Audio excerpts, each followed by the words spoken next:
Bapak,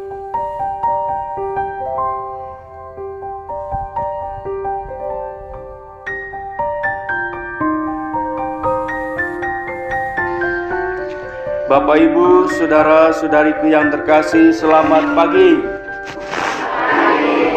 Apa kabar? Pagi hari ini Yesus menyerukan kembali tentang pertobatan. Yesus menyerukan kepada kita semua dalam masa Prapaskah yang ketiga ini sebuah seruan kepada kita semua umat manusia agar sungguh-sungguh menumbuhkan laku tobat di hadapan Tuhan. Bertobat dan percaya. Orang bertobat adalah orang yang hidup dalam roh dan kebenaran. Inilah yang disampaikan Yesus dalam bacaan Injil pada pagi hari ini. Pengalaman perjumpaan dengan Yesus secara lebih intim sesungguhnya akan menumbuhkan pertobatan dan kepercayaan yang sejati.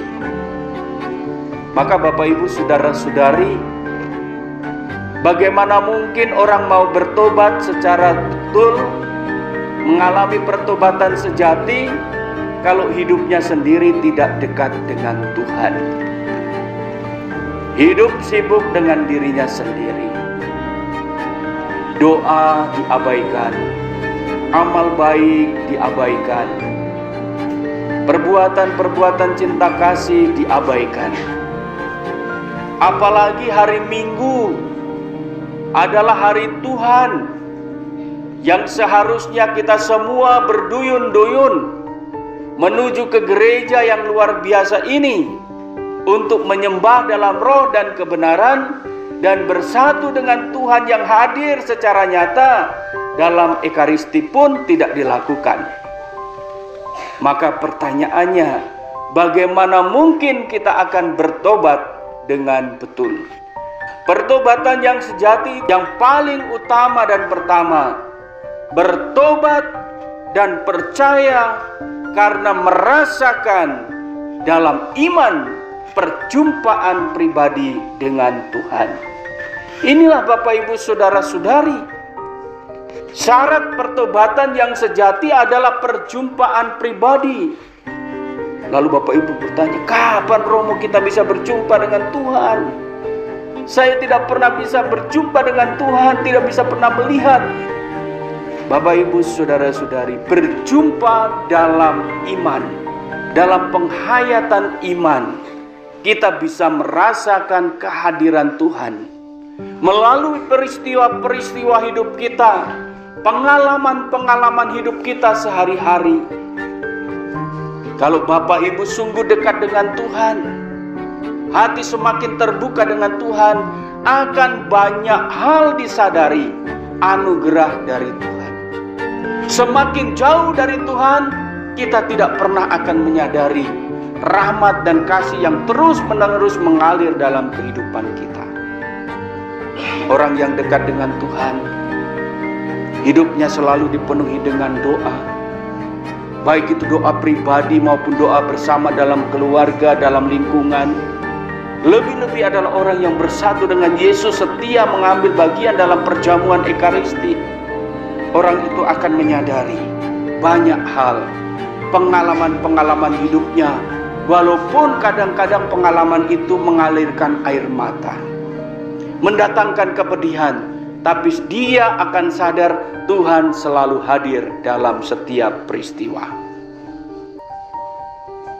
Paling sederhana, setiap kali bangun tidur, Bapak, Ibu masih bisa menghirup nafas yang dalam. Orang yang beriman akan sadar Tuhan masih ada bersama dengan saya. Saya belum mati. Saya masih diberikan rahmat kehidupan. Inilah anugerah terbesar dari Tuhan. Bapak, Ibu, saudara-saudari, orang yang dekat dengan Tuhan akan selalu sadar akan peristiwa hidupnya bahwa Tuhan selalu mendampingi. Bapak, Ibu, saudara-saudari, bagaimana mungkin kita mau tobat kalau kita terus menjaga jarak dengan Tuhan. Syarat bertobat kita yang tulus adalah membuka diri bersatu dengan Tuhan. Tuhan selalu mendatangi kita. Tuhan yang Maha Rahim itu selalu mendatangi kita, mengetuk pintu hati kita tiap pagi, tiap hari, ketuk-ketuk, tok, tok, tok, tok, buka hatimu nak, buka hatimu cepat.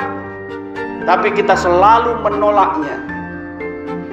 Tuhan tiap hari mengetuk pintu hati kita, supaya Tuhan tinggal dalam diri kita, bersemayam bersama kita. Tetapi ini tidak kita sadari. Kita tidak membuka hati, membiarkan Tuhan. Nah, bagaimana kita mau bertobat kalau situasinya seperti ini?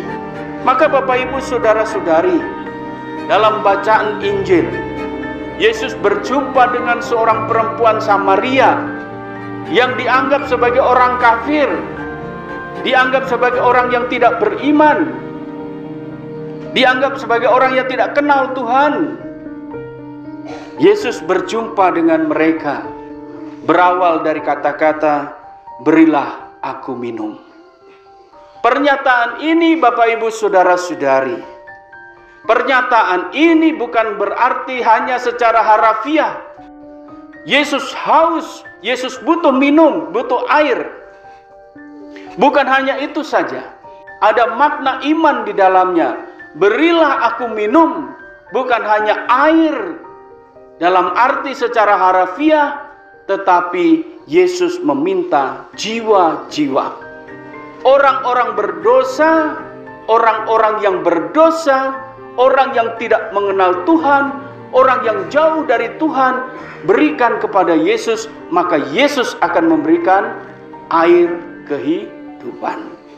Ini Bapak Ibu Saudara-saudari, Santo Agustinus mengatakan bahwa berilah aku minum itu menyatakan sesungguhnya menunjukkan kehausan Yesus akan jiwa-jiwa. Hausnya Yesus akan jiwa-jiwa. Karena Yesus datang ke dunia ini haus akan orang-orang yang berdosa. Supaya datang kepada Yesus, untuk datang kepada Yesus dan memberikan air kehidupan. Karena Yesus mengatakan, "Akulah air kehidupan. Barang siapa minum dari air ini, maka ia tidak akan haus selama-lamanya." Ini Yesus datang, bukan kita yang mencari, bukan kita yang mengejar Tuhan, tetapi Yesus mendatangi kita. Yesus terus mendatangi kita. Yang dibutuhkan adalah apa? Terbuka hati kita kepada Tuhan. Terbuka hati kita kepada Yesus yang setiap hari mengetuk, tok, tok, tok, tok. Mengetuk apa? Mengetuk hati kita. Bapak Ibu Saudara-saudari, dekat dengan Tuhan, berjumpa dengan Tuhan dalam semangat keintiman, membangun kita semua untuk bersatu dengan Tuhan. Bertobat, percaya, dan hidup dalam roh dan kebenaran.